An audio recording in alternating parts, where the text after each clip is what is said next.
La clôture hebdomadaire et l'avant-dernière clôture journalière m'ont donné suffisamment d'indices pour renforcer les positions de mon scénario. La prochaine clôture weekly sera couplée avec la mensuelle. Les dés seront donc lancés le 31 mai. Allez go, 3 signaux de baisse en journalier, le break de la Tenkan, du canal et de la Kijun. Dans ma précédente vidéo, je vous ai parlé d'une position longue sur la Kijun avec une première cible sur la Tenkan et plus 6 affinités. Ça ne m'aurait même pas choqué que le cours teste une fois de plus le haut du canal. Je vous ai surtout dit que celui-ci allait être pété à la baisse et que l'objectif serait dans un premier temps de toucher le haut du nuage, en l'occurrence la SSA. Nous y sommes, 3 confirmations baissières avec la confirmation de la lag span cette fois-ci. Ça bloque et c'est normal. Pas impossible que le cours vienne tester le bas du canal en mode mèche avant de descendre sous la barre de 8500 $. Je vous explique.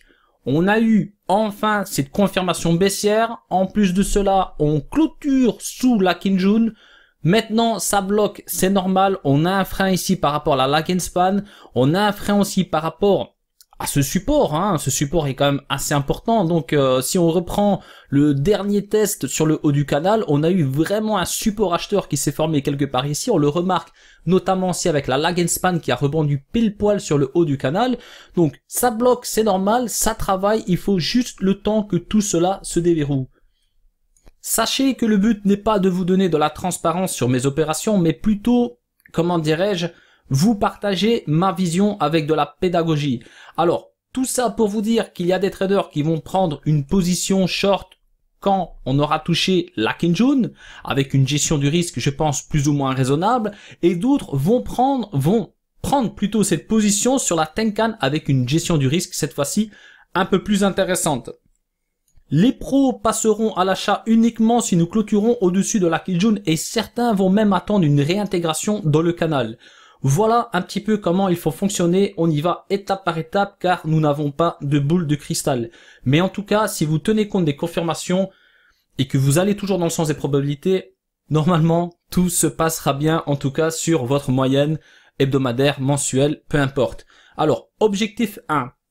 Quelque part ici, donc aux alentours de 8200 $, je vais y arriver, donc là on est à 8003, mais je pense, voilà, si on vient tester le haut du nuage, en l'occurrence la SSA, l'objectif vendeur, c'est bien évidemment de tester la SSA, donc 8200 $, objectif 2, 7200 $, donc je fais référence bien sûr au plat ici de la SSB, et l'objectif 3, 6500 $, donc 6500 $, je pense que la plupart d'entre vous ont ce chiffre en tête maintenant depuis très longtemps, donc ça date du fameux support de 2018, donc 6500 $, on les a toujours pas oubliés, et ça reste donc assez important pour le cours du Bitcoin contre le dollar.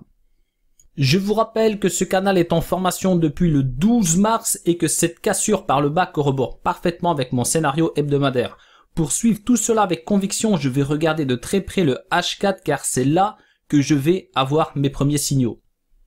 Je vous explique. Nous sommes sur le graphique du Bitcoin en H4. Alors, le H4, c'est simple. Vous prenez une bougie daily et vous la divisez en 6. Donc, on a plus de détails et du coup, plus de signaux. Alors, celui-ci a été pété à la baisse. Nous avons eu même un magnifique pullback directement. Ensuite, voilà. Moi, ce qui m'intéresse, c'est ce support acheteur. À partir de ce support acheteur, j'ai tracé une oblique.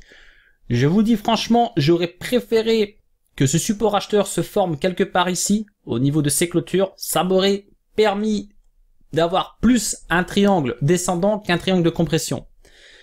On fait avec, c'est comme ça. C'est le marché qui décide, c'est pas nous. Nous, on a juste à regarder ce qui se passe. Et dans tous les cas, on a tort et c'est toujours le marché qui aura raison. Voilà, c'est ce qu'il faut retenir. Alors, ce qui m'intéresse dans ce triangle de compression, c'est plusieurs choses. C'est que on a un canal baissier qui s'est formé également. Donc celui-ci sera pété à la hausse, mais on a encore besoin de ce canal. J'ai besoin encore de ce canal jusqu'au test. Rappelez-vous, là on est sur le nuage daily. Donc juste avant on était sur le daily. L'objectif c'était le haut du nuage, donc la SSA. Et rappelez-vous, c'était 8200 $. Alors voilà, moi j'ai besoin de ce canal jusqu'ici. Après, si nous avons un rebond technique, même si on pète ce canal, qu'on vient tester cette oblique, ou encore celle-ci, pourquoi pas, on aura droit encore à des cosmonautes, des fusées, etc. On pourra se marrer encore un coup. Mais voilà, moi ce que j'ai besoin, c'est qu'on vienne tester le haut du nuage. Ensuite, ça rebondit ici, ici ou ici, et après, ça retrace fortement, ce n'est pas un problème. On aura donc des points de vente toujours très intéressants, comme on l'a eu sur l'oblique, etc. Donc voilà un petit peu comment je vois les choses en H4.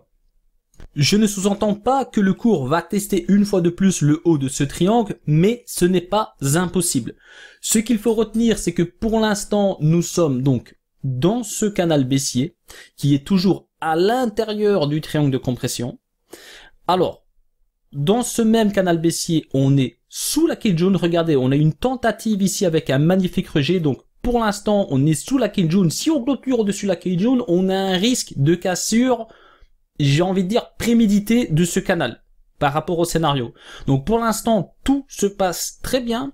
L'idéal, c'est bien évidemment, pour les personnes qui sont vendeurs, de clôturer sous la Tenkan et aussi le bas de cet oblique. Donc on pourrait aller chercher un test, boum, et ensuite, enfin, on vient chercher le premier objectif. Alors, comme vous pouvez le remarquer, cette bougie vient tout juste de se clôturer. Donc on a la nouvelle bougie ici en formation, pile poil sur le bas de la Tenkan. Ce qu'il faut retenir, c'est que nous avons bien pété ce canal que j'ai schématisé en daily. Regardez ici avec le pullback. Support acheteur sur le niveau 8700 $. Donc c'est pas la première fois qu'on vient sur ce niveau. Donc regardez. Même si là on était plus bas, on a quand même des clôtures, hein. Regardez, on a quand même des clôtures sur ces niveaux, on a des mèches qui ont buté pile poil sur ces clôtures. Alors, regardez aussi la lag and span. Donc la lag and span, c'est elle, en plus ici de la Kijun, qui a bloqué. Donc elle s'est vraiment retrouvée pile poil contre le corps de la bougie. Et donc c'est cette Kijun là aussi qui va permettre soit de confirmer le break de ce canal. Si cette Kijun rentre dans ce canal et qu'on a une sortie, donc forcément on aura une confirmation pour aller chercher ne fût-ce que le bas du nuage ou voir le haut du canal, le bas du canal pardon, encore une fois. Tant que la lag and span restera ici bien derrière le canal, donc le scénario est toujours envisageable. Donc tout cela il faut suivre sur du H4, ça va vous permettre de mieux appréhender le daily et aussi l'hebdomadaire. En hebdomadaire, ça n'a pas plu quand j'ai dit en public qu'il fallait attendre les confirmations et ne pas crier victoire trop vite. Résultat des comptes, les réseaux sociaux ont encore chauffé au pire moment et les amateurs ont pour la plupart suivi le mouvement. Une fois de plus, gros rejet, mais le support de 8500 $ est conservé. C'est très simple, nous sommes pour l'instant dans un contexte neutre en attente de validation. Scénario 1, le support ne tient pas et le cours vient se poser sur la Kijun au prix de 7183 $. Si elle lâche à son tour, grosse confirmation baissière pour envisager des supports plus bas. Scénario 2, le cours continue de coller contre l'oblique et elle finit par briser. Le cours du BTC pourra aisément tester 11 561 $,21 cents, je suis précis. Un break de l'oblique ne veut pas dire 20K car la lag and span a encore deux obstacles devant elle. Je parle bien évidemment de la Kijun et de l'oblique également. La résistance que j'ai pointée dans ma précédente vidéo a joué parfaitement son rôle. Vous remarquerez aussi que la lag and span est encerclée entre la Tenkan et la Kijun. Pour résumer ce graphique, c'est très simple. On est pour l'instant neutre en hebdomadaire car on n'a pas réussi à percer cette oblique à plusieurs reprises. La lag and span est enfermée, elle est carrément dans une cage et nous avons donc le support de 8500 $ ici. Donc on a conservé ce support. Donc on a beau avoir des rejets, mais on n'a pas des rejets assez puissants pour ne fût-ce que descendre sous les 8500 $. Donc ça sert à rien maintenant de dire c'est sûr ça va descendre à par exemple 5000 $ ou ça va monter à 11 000 $. Nous avons besoin justement ici d'une clôture dans un sens ou dans l'autre. Donc les taux se resserrent. Les taux se resserrent, donc voilà, regardez ici on est déjà le 22 juin, donc je pense qu'avant l'été, on aura donc une direction franche, une direction donc décisive du cours du BTC contre le dollar. En mensuel, le cours est actuellement au-dessus de la Kijun, mais la résistance de 9200 $ joue un rôle très important dans cette configuration.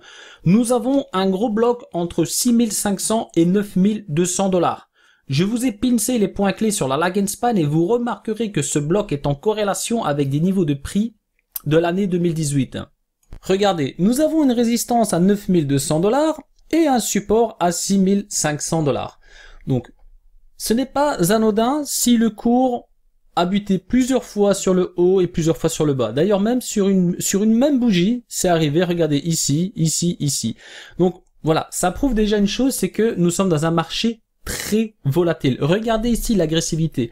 Bon, certains d'entre vous vont me dire, oui, mais là, c'est pas le même, etc. D'accord. Mais en attendant, pourquoi nous avons clôturé pile poil sur ce niveau-là? Regardez, ça, c'est la psychologie des marchés. Vous avez beau avoir des news qui impactent le marché de façon significative, regardez la clôture. Donc ça, ce sont les pros. Ce sont les baleines. Ce n'est pas vous et moi qui avez fait en sorte que le cours clôture là. Ça, il faut le comprendre. Donc, il y a vraiment des acteurs dans ce marché qui décident où on va clôturer. Voilà. Ce qu'il faut retenir par rapport à ce fameux bloc de béton, c'est qu'à partir du moment où nous allons clôturer au-dessus 9200 $ ou en dessous 6500 $ que nous allons avoir de grosses confirmations dans un sens ou dans l'autre. Vous avez sûrement remarqué que le cours est actuellement au-dessus la Kinjun en mensuel. Donc la Kinjun se situe à 8500 $ plus ou moins. Alors oui, si nous clôturons le mois de mai au-dessus ce niveau de prix, ça nous donne beaucoup de probabilités dans le sens où on pourrait donc break ce fameux bloc en béton à la hausse. Pourquoi pas? Encore une fois, tenez compte uniquement des clôtures, car imaginons, on repart dans une euphorie, ça monte même jusqu'à 14 000 $ ou peut-être même plus. Attention fin juin, si on clôture ici dans cette zone OK, on est au-dessus ce bloc, mais n'oubliez pas que nous avons quand même la SSB. Donc l'idéal c'est que si ça pousse, forcément qu'on clôture ici quelque part. Donc là ça nous donnerait vraiment des objectifs intéressants en termes de hausse. Par contre, si on clôture en dessous, on peut très bien encore une fois la 6000,5. Pourquoi pas? Et même chose, si on redescend en 6000,5, donc par rapport justement au graphique en données hebdomadaires, daily et tout ça, on redescend en 6000,5. Attention, clôture mensuelle sous 6000,5. Car si nous avons une porte ici qui s'ouvre, attention, on peut aller chercher un support plus bas. Donc ça sert à rien de viser 1000 $ comme beaucoup vont le faire, mais on peut déjà se dire, attention, on pourrait aller tester les 5200 $ par exemple, et peut-être même plus bas. Donc pour l'instant, non. On est au-dessus de la Kinjun, donc on va pas parler des 4300 $, etc. Mais attention si ça redescend. Donc si nous avons des confirmations baissières, donc par rapport à ce que je vous ai partagé en weekly, daily, H4, etc., qu'on a vraiment une euphorie où tout part à la baisse, voilà, ça peut aller très vite avec le Bitcoin, vous le savez bien. Attention si une porte s'ouvre ici. Donc nous avons besoin justement qu'une porte s'ouvre et nous avons besoin ensuite d'une confirmation. Tant que nous n'avons pas de confirmation, pour l'instant c'est très bien, c'est beau, mais attendez la fin du mois et attendez la clôture de cette bougie, car pour l'instant il peut tout se passer. Souvenez-vous ici, les grands malins là qui ont acheté ici là avec des lunes et des cosmos et tout ça, croyez-moi, ça fait mal. Quand on achète ici, on peut attendre des mois, voire même des années pour retourner dans le vert. Donc attention, soyez prudents. Nous y voilà. J'ai constaté au fil du temps que les informations publiques sont généralement toxiques. Dans la plupart des cas, les personnes qui relaient des informations dans les réseaux sociaux n'ont aucune expertise et vont là où le vent tourne. Je pense que je vous apprends rien. Il y a plusieurs profils de traders sur Internet. Je parle uniquement des traders. 1. Celui qui va se réveiller au matin et prendre la température en Amérique avant de publier du contenu. Définition, je suis un grand amateur autoproclamé trader qui n'est pas en mesure de vous partager un scénario personnalisé. Si je pouvais continuer à publier du contenu sans avoir accès à Internet, je serais dans l'incapacité de publier quoi que ce soit. On peut dire que ce sont des hybrides moutons perroquets. 2. Celui qui ne sait pas de quoi il parle, mais qui a quand même de l'audience car il rassure les gens, etc. Donc il sait exactement ce qu'il faut dire, etc., etc. 3. Et enfin, le trader légitime qui est réellement impliqué. Donc ce sont les rares personnes qui gagnent réellement leur vie du trading et qui sont parfaitement autonomes. Consultez toutes les publications en lien avec les dates clés de ce graphique, vous allez vite comprendre qu'il est urgent pour vous d'être autonome et d'arrêter d'attendre la publication d'un article ou d'une vidéo pour prendre vos décisions. À la base, ça ne servait à rien le Bitcoin et personne n'en voulait. Ici, tout le monde voulait en acheter, mais les pros ont commencé à vendre pour peut-être investir dans la nouvelle action Twitter par exemple. Donc regardez, c'est pile poil ici, je pense que c'est, je vous mettrai un article s'il faut, le 7 ou le 8 novembre où Twitter a été coté en bourse si je me trompe. Donc c'est pile poil à partir de là que les traders se sont dit bon le Bitcoin c'est bien, mais on va quand même mettre des billes sur Twitter parce que bon Twitter ce n'est pas rien non plus. Alors, ce qui est marrant c'est que pour les amateurs à chaque fois que nous avons une bougie rouge au tout début d'un cycle baissier. Donc tout cela, ça correspond au solde. C'est systématique. Donc quand il faut acheter, là où vraiment il faut acheter, les grands spécialistes nous disent attention, vendez tout.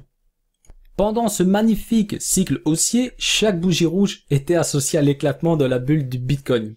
Au moment où elle était vraiment prête, cette fois-ci, à éclater, les grands spécialistes nous ont dit c'est maintenant ou jamais, car il va y avoir des contrats à terme sur le Bitcoin. Alors, les contrats à terme, je vais vous en faire une vidéo dédiée. Vous allez vite comprendre à quel point c'est toxique pour le Bitcoin.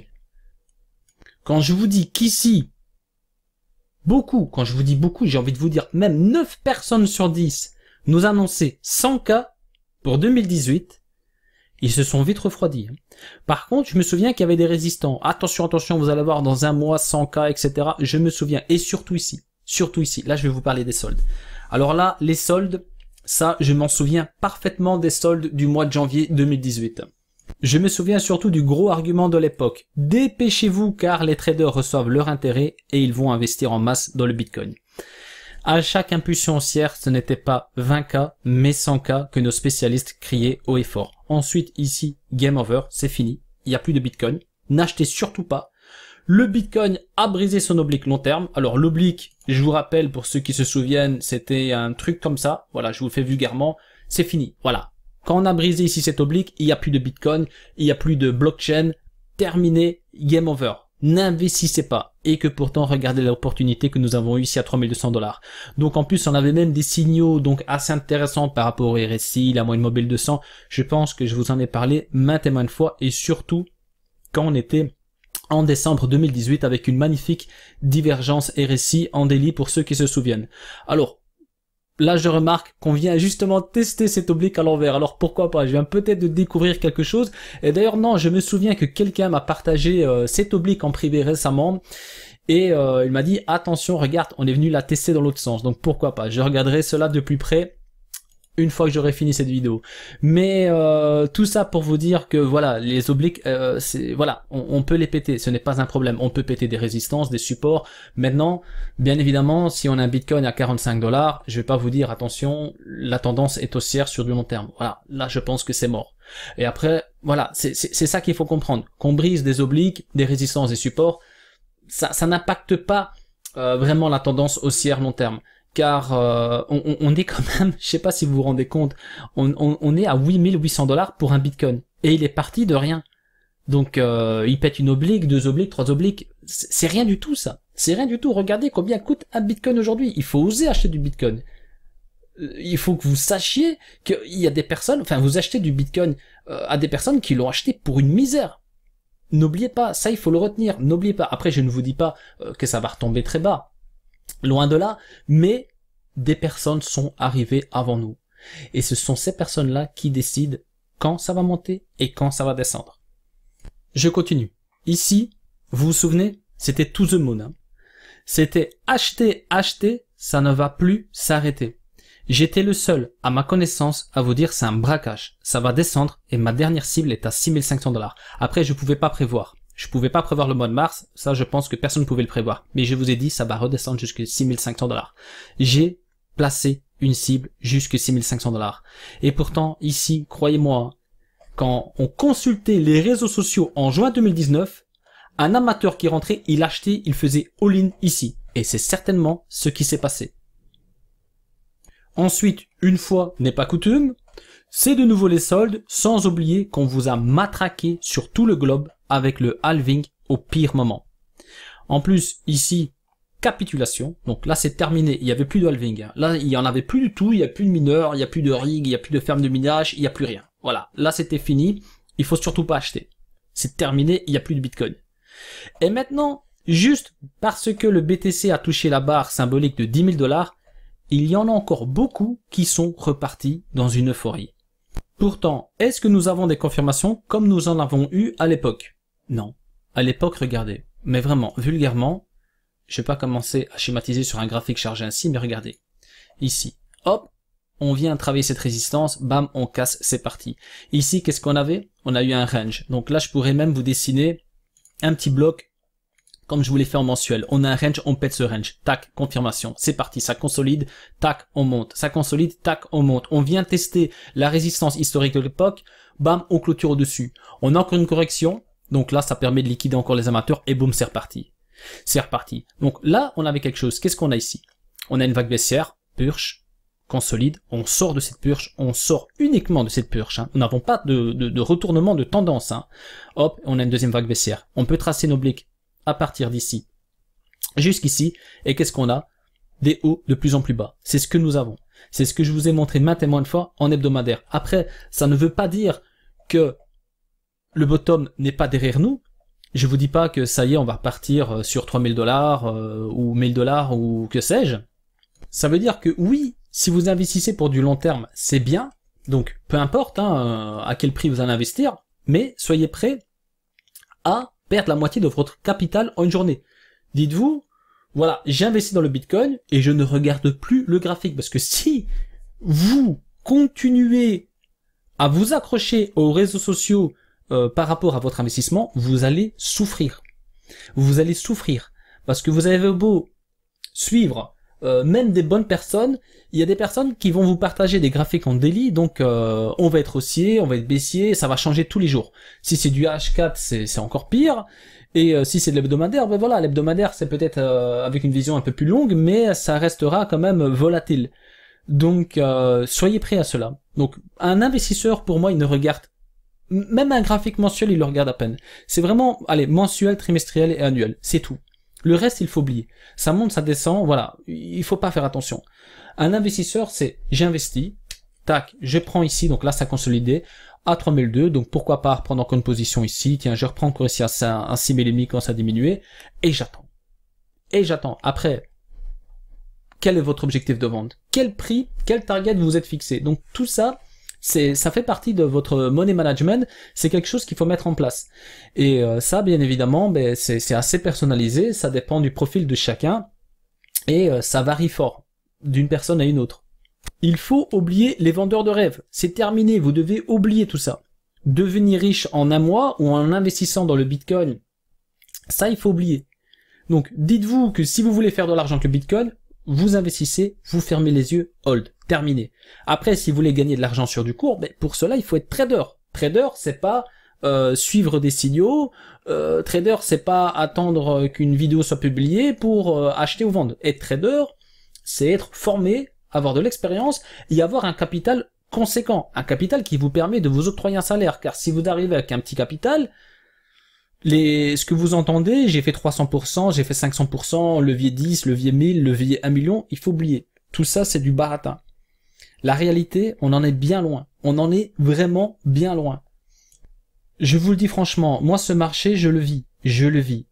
Et quand je gagne 3, voire 5%, c'est énorme. C'est énorme. Croyez-moi. Alors, moi aussi, mes cryptos sur mon wallet Core, Ledger, etc., peuvent prendre beaucoup de valeur. Quand on a des gros pumps, ça peut être le Litecoin, XRP, etc. Voilà, quand on a des gros pumps, boum, hop, ça monte. Mais je ne vends pas. Donc quelque part, j'ai rien gagné. Oui, ça a pris 30%, mais j'ai pas gagné 30%. Je gagnerai 30% si je vends. Mais je vends pas, vu que c'est du hold. Donc j'ai rien gagné. Je suis content, je me dis, bah 30%, c'est bien, ça fait plaisir. Ça fait plaisir, mais en même temps, je sais que le lendemain, peut-être, voilà, cette crypto va en perdre 40. C'est comme ça. Alors des fois, je suis même tenté de me dire, oula, il y a un gros pump. Je vais vendre, car je sais que ça va retracer. Et j'en aurai plus pour hold. Et ça, je pense qu'il y en a beaucoup parmi vous qui le font. Soit, je ferme la parenthèse, mais ce graphique, prenez une capture. Ce graphique, il est très important. Croyez-moi, le plus important, quand on veut être investisseur ou trader, c'est le mindset.